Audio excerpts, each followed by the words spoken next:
So out near the railway station there's this bike shop that I always go past, and today I thought I would have a look, and it will be in fitting with today's vlog subject about riding for 1 year and my thoughts on it.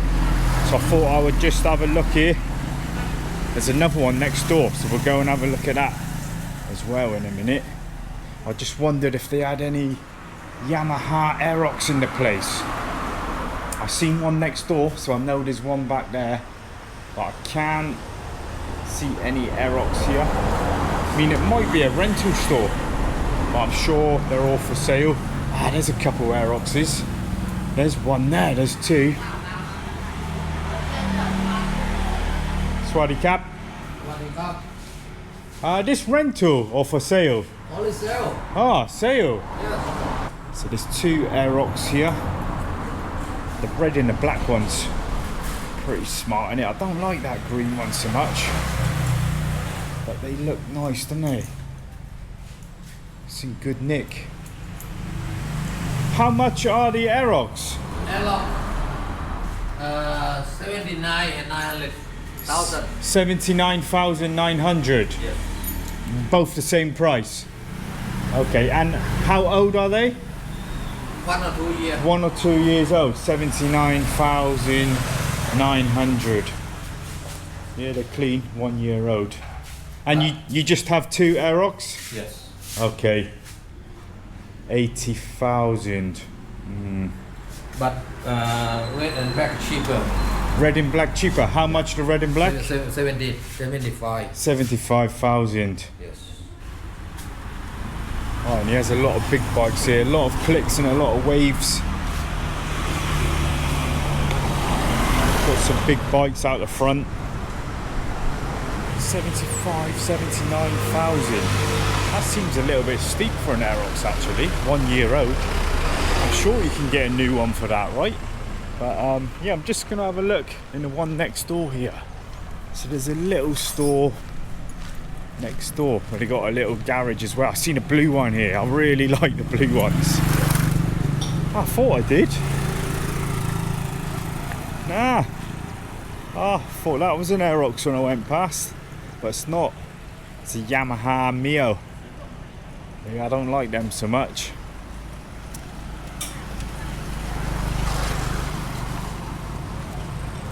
So you get a big bike there, 79,000 baht. Honda. I thought I seen an Aerox there, but it wasn't, so oh well. We've got a couple here for sale, look, where all these are for sale. Got a vintage 110cc Honda, 18,900. What's that there? Yamaha Fino, 36,000. Look at that beast, 50,900. See, a lot of the Thai guys ride these little ones as well. I forget what they're called. It's a Honda. What's it? Honda GX whatever it is. I don't know. It's got ABS and everything on it.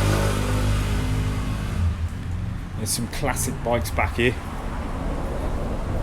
Legend, 28,000. 41,000. Yeah, so I thought it was worth a stop off. I forget what a brand new Aerox was. I'm sure this guy was selling it a bit expensive. 79,900 for a 1 year old Aerox. Anyway, I'm gonna go chill out and I'm gonna talk about my 1 year ride in Lucille and my thoughts about it, and yeah, what it's been like on the Thailand roads. So it suddenly dawned on me yesterday that I'd been driving Lucille now for nearly 12 months, nearly a year. Well, it's January the 10th next year is when I first got my license and first got the bike, which is, you know, just a month away. We'll call it a yearly update. It's 11 months, just over 11 months. But yeah, I thought that'd be a cool vlog, man. And ironically, I just got pulled by the police. There's police everywhere, man. And yeah, just got pulled. And very rarely do I get pulled since I've had the license. I think I've been pulled about 3 times in the last year, and today they are in force everywhere now, down on the Narrow Bridge. And yeah, he pulled me over, and it was so nice just pulling out my license with my helmet on, and yeah, everything was cool. He said, on your way.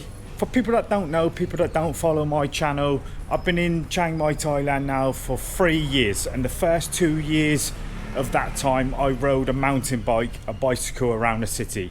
I know all my regulars know all about my bike and that I used to ride a bike, and I had no problems with riding a bicycle around Chiang Mai. In fact, I loved it. I loved every minute of it, and not to say I do now, but I'll come to that in a bit. Yeah, I could have carried on riding the bike, but after 2 years I was getting a bit peed off, and I thought if I'm going to stay long term, I'm going to need to get a motorbike and get proper legal license. But looking back, I was riding my bicycle during the COVID time, so I was probably riding around Chiang Mai with tinted glasses on, if you know what I mean.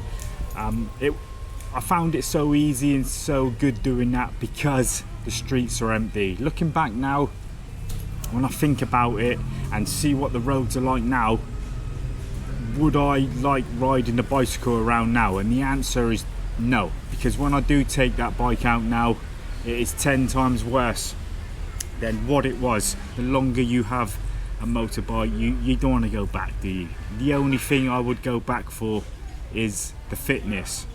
And I worked out yesterday, I have done 6,500 kilometers in just under a year, and I've been going around a fair bit, guys. I've been traveling around the outskirts of the city. I'm sure a lot of people do a lot more than that, man. Some people travel all around Thailand and go on proper road trips, so I'm guessing my mileage is quite good for 1 year of motorbike use. 6,500 kilometers. So I'd say like a scooter can last a long time, right? I don't know, my mate's got a scooter that's got 100k on the clock, and he still rides it around, man. So they just keep going forever, don't they? If you keep them tuned up and take them in for a service, I think they will carry on forever. So my thoughts about riding a motorbike during COVID, it was easy. Chiang Mai was a piece of, you know, it was easy. You could go around. You always had to have your wits about you. You always need to know what's going on. But yeah, in the last 6 months, Chiang Mai has gotten back to what it is known for. It is a traffic trap, man, and you have to be on alert. Every day I'll probably get home and think that's another day where I've survived, because the law of averages is I'm probably going to have an accident one of these days. If I live here and you're out on the bike every day and the country is back to gridlock and traffic everywhere, the law of averages are in it. I'm gonna probably get in a scrape at some point or another. I sort of know that, and it's in the back of my head all the time, so it makes me even more alert on the road.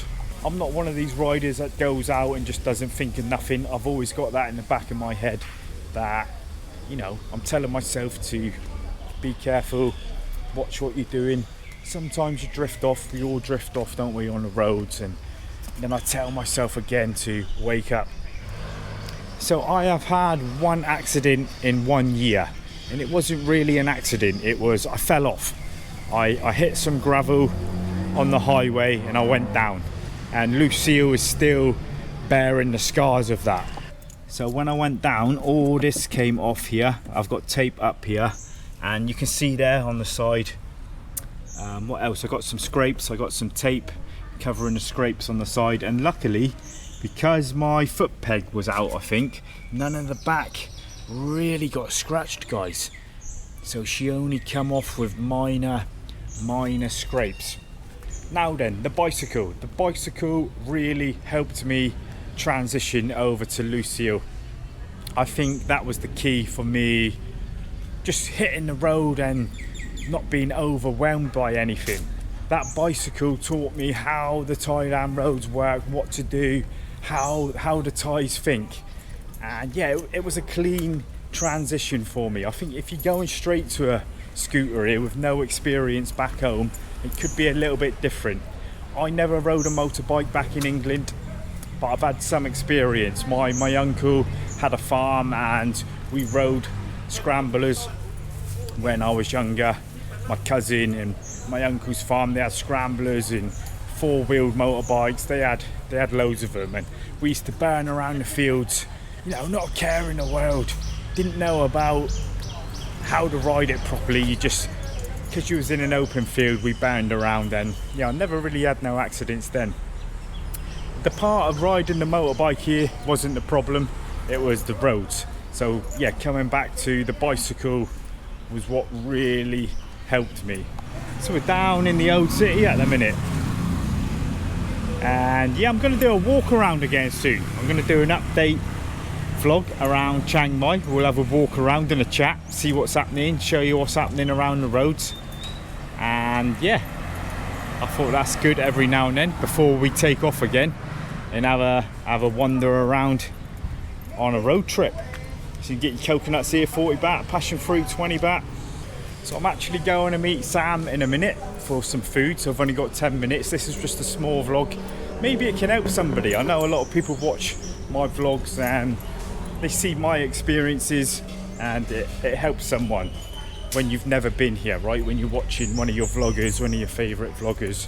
I wouldn't be put off by riding a motorcycle here, guys. It's dangerous, it's really dangerous, but riding a motorbike back in your country is dangerous too. It's 10 times more dangerous here, but maybe it's worth getting a bicycle first in Chiang Mai if you're coming to live here.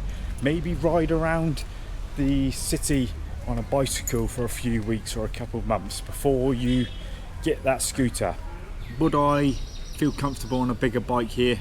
That's the plan going forward, maybe, that I'm going to upgrade.